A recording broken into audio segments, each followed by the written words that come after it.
दोस्तों आज हम बात करेंगे कि गिदोन के बारे में और देखेंगे कि गिदोन को परमेश्वर ने कैसे विजय दिलाई, परिचय और पृष्ठभूमि। इज़राइल के लोग उस समय मिद्यानी लोगों के अत्याचार से पीड़ित थे। मिद्यानी उनकी फसलों को नष्ट कर देते थे। इस्राएलियों को गुफाओं में छिपना पड़ता था। यह सब इसलिए हुआ क्योंकि इस्राएलियों ने परमेश्वर के बजाय अन्य देवताओं की पूजा की थी। परमेश्वर ने उनकी पुकार सुनी और एक उद्धारकर्ता को चुना। गिदोन मिन्हसी गोत्र का एक साधारण व्यक्ति इस कहानी का नायक था। वह योआश का पुत्र था और ओपरा नामक स्थान पर रहता था। गिदोन को उस समय कोई बड़ा नेता नहीं माना जाता था। वह स्वयं को अपने गोत्र में सबसे छोटा मानता था। फिर भी परमेश्वर ने उसे एक विशेष कार्य के लिए चुना। एक दिन गिदोन गुप्त रूप से अन्न को दाख अमधु के कुंड में झाड़ रहा था। वह मिद्यानी लुटेरों से छिपकर यह काम कर रहा था। तभी परमेश्वर का दूत उसके पास आया। दूत ने गिदोन को शूरवीर कहकर संबोधित किया। गिदोन हैरान हुआ, क्योंकि वह स्वयं को कमजोर समझता था। उसने दूत से पूछा कि यदि परमेश्वर उनके साथ है तो इतना दुख क्यों है। दूत ने कहा कि परमेश्वर ने गिदोन को मिद्यानियों से इस्राएल को बचाने के लिए चुना है। गिदोन ने अपनी कमजोरी का हवाला दिया। उसने कहा कि उसका गोत्र सबसे छोटा है। परमेश्वर ने उसे आश्वासन दिया कि वह उसके साथ रहेगा। गिदोन ने दूत से एक चिन्ह मांगा। उसने भोजन तैयार किया और दूत के सामने रखा। दूत ने अपने दंड से भोजन को छुआ, तुरंत आग निकली और भोजन जल गया। यह देखकर गिदोन को विश्वास हुआ कि यह परमेश्वर का दूत था। उसने डरते हुए एक वेदी बनाई। उस वेदी का नाम शांति का यहोवा रखा। उसकी सेना में 32,000 सैनिक थे। लेकिन परमेश्वर ने कहा कि सेना बहुत बड़ी है।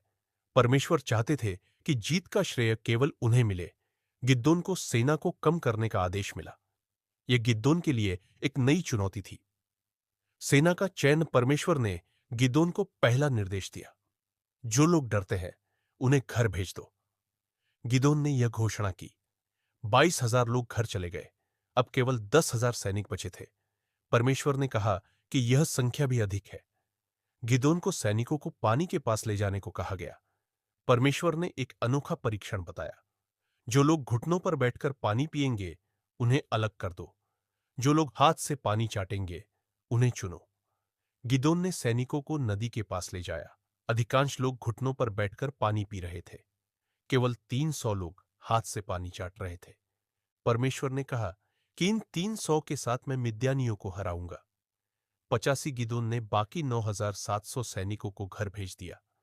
अब उसके पास केवल 300 लोग थे। मिद्यानी सेना में हजारों सैनिक थे। यह असंभव लग रहा था। लेकिन गिदोन ने परमेश्वर पर भरोसा किया। उसने युद्ध की रणनीति तैयार की। यीशु मसीह ने गिदोन को मिद्यानी शिविर में जासूसी करने को कहा। गिदोन अपने साथ पूराह को ले गया। वे रात में मिद्यानी शिविर के पास पहुंचे। वहां सैनिकों की संख्या टिड्डों की तरह अनगिनत थी। गिदोन ने एक सैनिक का सपना सुना। उस सैनिक ने अपने साथी से सपना साझा किया। उसने देखा कि एक जौ की रोटी मिद्यानी शिविर में लुढ़की। रोटी ने एक तंबू को उलट दिया। उसके साथी ने कहा कि यह गिद्दोन की तलवार का प्रतीक है। यह सुनकर गिद्दोन का हौसला बढ़ा। उसने परमेश्वर की स्तुति की। वह अपने 300 सैनिकों के पास लौटा। गिद्दोन ने उन्हें युद्ध की योजना बताई। उसने सैनिकों को 3 समूहों में बांटा। प्रत्येक सैनिक को एक तुरही, एक मशाल और एक घड़ा दिया गया। मशालें घड़ों के अंदर छिपाई गई। गिद्दोन ने कहा कि वे उसका अनुसरण करेंगे। रणनीति रात में हमला करने की थी। गिदोन और उसके लोग तैयार हो गए। वे मिद्यानी शिविर के चारों ओर चुपके से फैल गए। रात के मध्य में हमला शुरू हुआ। गिद्दोन ने अपनी तुरही बजाई। सभी 300 सैनिकों ने तुरहियां बजाईं। उन्होंने अपने घड़े तोड़ दिए।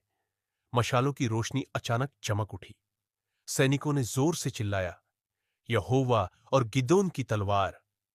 मिद्यानी सेना में हड़कंप मच गया। वे डर के मारे भागने लगे। मिद्यानी सैनिक आपस में ही लड़ने लगे। परमेश्वर ने उनके बीच भय पैदा किया। गिदोन के 300 सैनिकों ने कोई तलवार नहीं चलाई। फिर भी मिद्यानी सेना तितर-बितर हो गई। गिदोन ने अन्य इस्राएली गोत्रों को बुलाया। उन्होंने भागते मिद्यानियों का पीछा किया। गिदोन की रणनीति परमेश्वर की शक्ति से सफल हुई। इस जीत का श्रेय परमेश्वर को दिया गया। गिदोन एक नायक के रूप में उभरा।